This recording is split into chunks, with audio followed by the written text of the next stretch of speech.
Alhamdulillah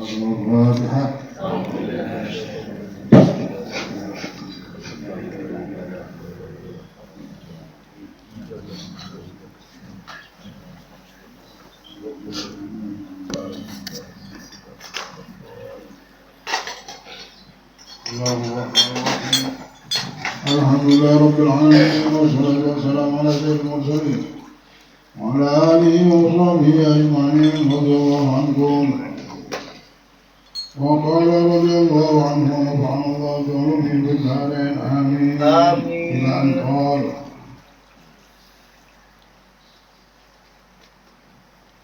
Nabi sallallahu alaihi wasallam bersabda, qala Allah ta'ala, wa izzati la ajma'u li 'abdi khawfain wa la amnain. Huwa khawf wa la fa'in khawfani fid dunya amantuhu yawmal qiyamah. In huwa aminani fid dunya akhaftuhu yawmal qiyamah. Yang artinya Allah berfirman, demi kemuliaanku, aku tidak akan mengumpulkan bagi hambaku dua ketakutan atau dua keamanan. Jika ia takut kepadaku di dunia, niscaya aku memberinya keamanan di akhirat. Jika ia merasa aman dariku di dunia, niscaya aku akan membuatnya takut di akhirat. Nabi SAW bersabda, Rasul hikmah makhafatullah. Artinya inti hikmah adalah takut kepada Allah. Suatu kali Nabi SAW mengunjungi seorang pemuda yang sedang mengalami sakaratul maut. Lalu beliau SAW bertanya kepadanya, kaifa tajiduk? Wa qala akhafu dhunubi wa arju rahmat rabbi. Wa qala alaihi salatu wassalam, majtama'a fi qalbi 'abdin mithla hadzal mawtin illa a'tahu Allah ma yarju wa amanahu mimma yakhaf. Yang artinya, bagaimana keadaanmu? Ia menjawab, aku takut akan dosa-dosaku dan aku juga berharap rahmat Tuhanku. Lalu Nabi SAW bersabda, tidaklah kedua perasaan ini berkumpul di hati seorang hamba di saat-saat seperti ini, melainkan Allah akan memberi apa yang ia harapkan dan memberinya keamanan dari apa yang ia cemaskan. Kalau ada orang mau meninggal dia hanya bilang takut sama Allah. Nah, ini kejadian terjadi, sudah Habib lihat sendiri di Habib Ali bin Ja'far. Sebelum dia meninggal, setiap duduk sama dia yang dia duduk ini begitu. Ngomongnya tidak ada yang keluar dari lidahnya kecuali kalimat takut sama Allah. Beda ya, takut sama Allah ini menjadikan hati tenang. Beda kalau kita takut sama manusia, takut sama makhluk, itu bisa mungkin cemas. Kalau sama Allah nih, malah jadi manja sama Allah, malah jadi dekat sama Allah. Lain. Jadi kalau orang kesiannya, orang kalau hidup begitu aja takut terus, baru bisa senang nanti di akhirat. Beda takut sama Allah. Kalau takut sama Allah, kita malah ngejar Allah Subhanahu wa ta'ala. Ini tidak bisa dibayangkan, abstrak takutnya. Nikmat, orang menikmati semuanya. Para wali-wali Allah menikmati rasa takut mereka. Sampai ada yang tidak bisa tidur, ada yang tidak tidur sampai 20 tahun. Bisakah? Kalau Allah mau memberi, ada yang mustahil. Sebenarnya yang kita dapatkan sekarang mustahil semuanya. Daging bisa melihat warna, daging saja bisa mendengar. Gara-gara ada daging. Gimana daging bisa mendengar? Suara kita bisa terdengar orang. Semuanya ini mustahil sebenarnya. Cuma idza arafa sabab zalal ajab juga. Kalau sudah kalian tahu sebabnya, hilang keajaiban. Tambah lagi kalau sudah yang bilang kunnya Allah, tidak ada lagi ajaib. Melihat keramatnya para wali, Ashabul Kahfi itu bukan malu, tidur berapa ratus tahun? 300 tahun. Bagaimana bisa tidur sepanjang itu? Jadi tidak ada yang mustahil. Begitulah orang kalau sudah takut sama Allah, kadang-kadang Allah berikan sesuatu keajaiban, punya berkah. Begitu juga yang cinta sama Allah, ada yang takut, tidak bisa tidur. Ada yang gara-gara cinta sama Allah, ada yang rindu sama Allah. Nah, orang-orang seperti ini hidupnya begitu, jalan hidupnya. Rindu, cinta sama Allah, rindu, cinta. Ngurus dunia, ngurus anaknya, diurus semuanya. Tapi enak mereka mengurus anak, mengurus perdagangan mereka, mengurus apapun. Tidak pernah sendirian, Allah ikut ngurus juga. Nah, nyaman jadi mereka tidak capek-capek benar. Orang stres. Stres mikir apa? Keran kenapa? Gara-gara keran inilah satu rumah berantem berikut. Cuma apa? Gara-gara keran.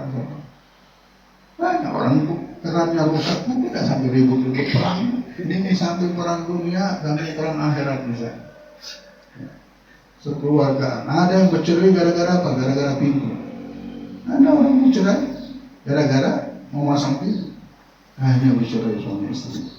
Innalillahi. Ini tipu daya dunia dahsyat. Manusia seperti orang bodoh jadi. Tapi kalau kita sudah hidup, tahu ini hidup untuk akhirat, kita jalani sama Allah. Tidak ada sabar, ada syukur. Bukan dengan kita dekat sama Allah kalian tidak bisa jadi orang hebat. Banyak orang hebat. Sulaiman hebat gara-gara siapa? Musa, raja Musa. Tidak punya apa-apa Musa. Jadi raja Allah angkat. Musuhnya Fir'aun. Fir'aun di belakangnya Fir'aun ada Qorun, ada ini, macam-macam. Ada Haman. Hancur dengan kayunya Fir'aun itu. Kayunya Musa. Nabi Yusuf, nabi-nabi sebelum kita ini, sebelum Nabi Muhammad, raja-raja kebanyakan. Nah, Nabi Muhammad memilih untuk tidak membuat satu kerajaan itu. Dia punya masjid saja nama. Karena dia mau jelaskan benar bahwa hidup di dunia ini bukan untuk itu. Jadi jelas orang tahu bahwa hidup adalah untuk Allah. Kalau sudah hidup tahu benar, tidak tersihir, tidak jadi beban. Tapi kadang-kadang manusia, ya Allah, kalau hidup susah, kalau hidup tidak kaya, kalau hidup tidak enak, jadi bebannya pikiran. Kau belum mengerti, deketin terus, masukin terus ilmu. Nanti kalau sudah ngerti, ya Allah, ternyata warisan Nabi Muhammad, yaitu mendekatkan kita kepada Allah lebih dari segala-galanya. Nah, ada harga. Lupa sama miskin, lupa sama ini cuma ujian. Nah, takut kita sama kehidupan dunia ini. Dikasih jabatan takut, dikasih ini takut apa? Takut tinggal dan takut tidak dekat sama Allah. Jadi Allah lah puncak. Inna ila rabbika muntaha. Sesungguhnya Tuhan mula puncak segala sesuatu.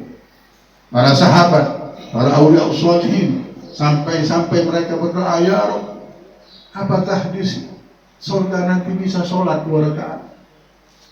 Jikalau kami tidak bisa sholat di surga, ya Allah, lebih baik kami tidak masuk surga, ya Allah. Tak usah kamu masuk surga. Kami tidak menginginkan surga itu. Sama surga pun mereka sudah tidak mau. Memang puncak hajat mereka adalah Allah. Kalau surga tidak bisa dekat sama Allah, mereka tidak mau masuk surga. Kalau dengan surga tidak bisa dekat sama Nabi Muhammad, mereka tidak mau itu surga. Ini orang-orang hambanya Allah. Tidak ada lagi kisah surga, sudah kisahnya, ya Allah, minta ridhomu, ya Allah, ridhomu.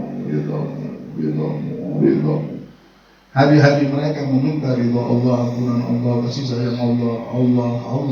Makan, minum Allah dengan nama Allah. Bismillah.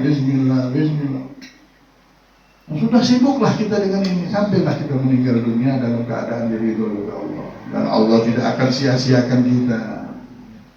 Kalau kita sudah mengerti dan tidak tertipu sama kehidupan, tidak akan sia-sia hidup kita. Ada harganya kehidupan ini. Tanpa Allah, kullu ma khalallah batil. Semua sesuatu tidak ada Allah, sirna, mainan saja. Tipu daya, memperdaya manusia. Yang selamat dari ujian ini, orang ke sekolah, selamat dia. Ada mainan, ada ini, dia tidak main. Rame ketawaan, dia tidak ikut. main sebentar, secukupnya, dan dia fokus di sekolahan belajar, karena memang tempat belajar. Sampai ujian, ya bisa ujian. Begitulah dunia ini tempat ibadah. Kalau sudah kita dah tersihir, kita bilang, lihat rumah besar bagus, mau udah punya. Saya mau ibadah, bukan mau ngurus rumah-rumah begitu. Nanti kisah rumah ada di surga, nanti besar-besar, lebih besar dari itu. Mau ngurus kendaraan bagus, saya bukan ngurus ini. Ngurus perempuan cantik, bukan urusan saya. Mau ngurus perempuan cantik. Ngurus suami, cari suami ganteng-ganteng, bukan urusan kita, jadi laki-laki di dunia ini. Kita hidup di dunia ini mau beribadah sudah. Bukan mau kawin, mau nikah, mau ini, mau itulah. Jadilah hidup kita ini benar-benar sudah melihat yang asli saja ya, jangan yang palsu-palsu. Umur kita pendek, kita pengen majlis kita ini memang bermanfaat, ngantarkan kita kepada ridho Allah, mengantarkan kita kepada harta karun yang dibawa oleh Nabi Muhammad SAW. Kita dapat semuanya, amin ya rabbal alamin. Nah, jadi kalau sudah cerita masalah takut sama Allah, jangan kita bilang ini susah. Nah, ini masalah. Malah tenang hati kita, malah aman, malah yang makhluk-makhluk, jin, syaitan tidak bisa menjelakai kita. Kenapa? Karena kita takut diamankan oleh Allah Subhanahu wa ta'ala. Rumus untuk selamat, rasa takut kita harus ada. Dan rasa takut ini harus berdampingan dengan berharap penuh kepada Allah. Bukan jauh, akan tetapi berharap kepada Allah. Nah, orang yang kalau sudah mau meninggal, kita lihat banyak orang bilang kesian udah meninggal ketakutan. Syukurin dia. Allah, ini orang tidak punya hati, tidak punya ilmu, ngomongin orang itu. Justru orang yang kalau sudah meninggal dia takut, ya Allah saya takut, doakan saya. Sering kita melihat orang meninggal bilang, lemah dia. Tolong saya tidak punya apa-apa, doakan saya, mudah-mudahan Allah amputkan dosa. Nah, kalau orang mau meninggal begini, bagusnya. Inilah yang seperti dikatakan oleh Rasulullah SAW tadi. Tidaklah kedua perasaan. Rasulullah SAW bilang apa? Tidaklah kedua perasaan ini berkumpul di hati seorang hamba di saat-saat seperti ini, melainkan Allah akan memberi apa yang ia harapkan. Nah, di saat sakaratul maut, karena Rasulullah ini menjenguk sahabat di saat sakaratul maut dan memberinya keamanan dari apa yang ia cemaskan. Ia takut, ya Allah, ini kehidupan panjang. Ya Allah, guru kesian, guru di mana ini? Sepertinya ini sudah tidak lama lagi. Cemas dia, doakan saya selamat anak. Nah, di saat seperti ini, tanda orang husnul khotimah, tanda Allah. Nah, jadi kalau ada keluarga bagaimana, bisikin, kembalilah kepada Allah, ingat sama akhirat, ingat orang yang cemas, orang yang sekarang berdoa meminta berharap Allah nyayangi dia, Allah akan sayangi dia. Jadi mengerti kita juga kalau sudah melihat ada sesuatu di badan kita, tanda-tanda apa saja, cepat-cepat minta maaf sama Allah. Nah, dan si anak kita juga mengerti. Tidak ada yang lama, lewat semuanya di dunia ini. Tapi kalau sudah kita tahu cara mengambil kunci surga, kita dapatkan kunci di sini. Nah, kunci husnul khotimah apa? Takut, cemas, tapi berharap sama Allah Subhanahu wa ta'ala.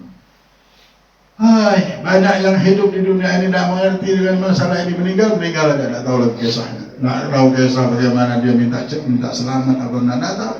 Banyak orang meninggal sudah lewat tidak mengerti.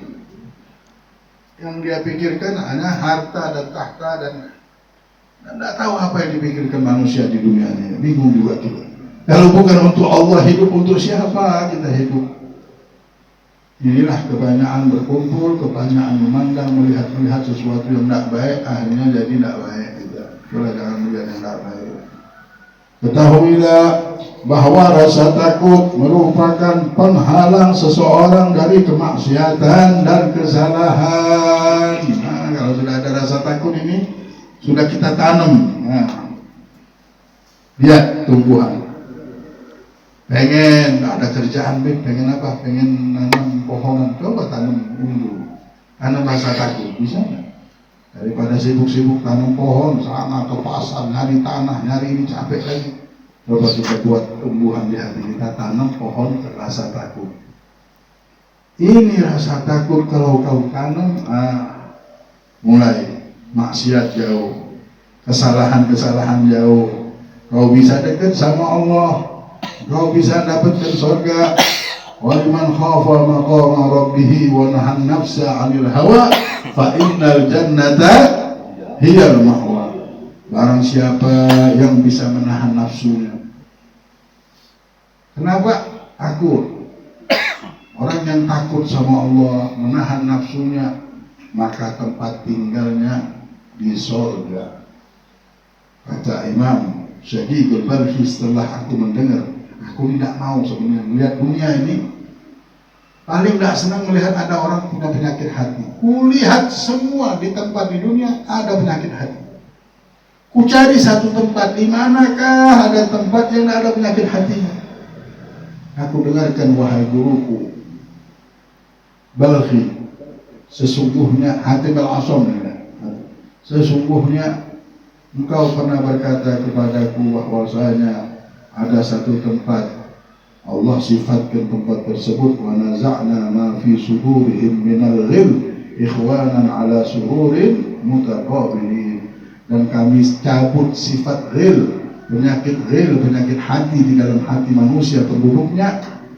Mereka saling bertemu dengan gembira, dengan saling sayang menyayangi. Di mana itu tempat? Di surga ya Allah. Ku cari, mulai detik ini aku banting tulang bagaimana ku siapkan diriku, dan kau sebutkan firman Allah yang mau dapat dan tinggal di tempat itu. Waliman khafa maqama rabbih, dan siapa yang takut dengan kedudukan Tuhannya dan menahan nafsunya anil hawa, dari kejahatan hawa nafsu, maka tempat tinggalnya dia akan tinggal di mana? Di surga. Mau tinggal surga harus nahan nafsu. Nafsunya harus tahan dengan apa? Dengan ada rasa takut. Jadi maksiat, nafsu kita akan kalah jika kita sudah takut sama Allah Subhanahu wa ta'ala. Ini jalan hidup kita menuju surga. Dengan apa jalannya? Dengan membawa rasa takut muncul jalan. Beda dengan jalan-jalan dunia. Jalan-jalan dunia pakai aspal, jalan-jalan akhirat pakai rasa takut sampai. Nyampainya dengan rasa takut, nyampainya dengan menahan nafsu. Bisa sampai kita, ya Allah. Kalau sampai ke situ, alhamdulillah, langkah bahagia hidup kita. La ilaha illallah Muhammadur Rasulullah. Ketahuilah bahwa rasa takut merupakan penghalang seseorang dari kemaksiatan dan kesalahan. Sedangkan harapan ibadat, pemimpin yang memandu seorang hamba untuk berbuat taat dan ibadah. Barang siapa yang tidak terhalangi oleh rasa takutnya dari perbuatan maksiat kepada Allah Subhanahu wa ta'ala,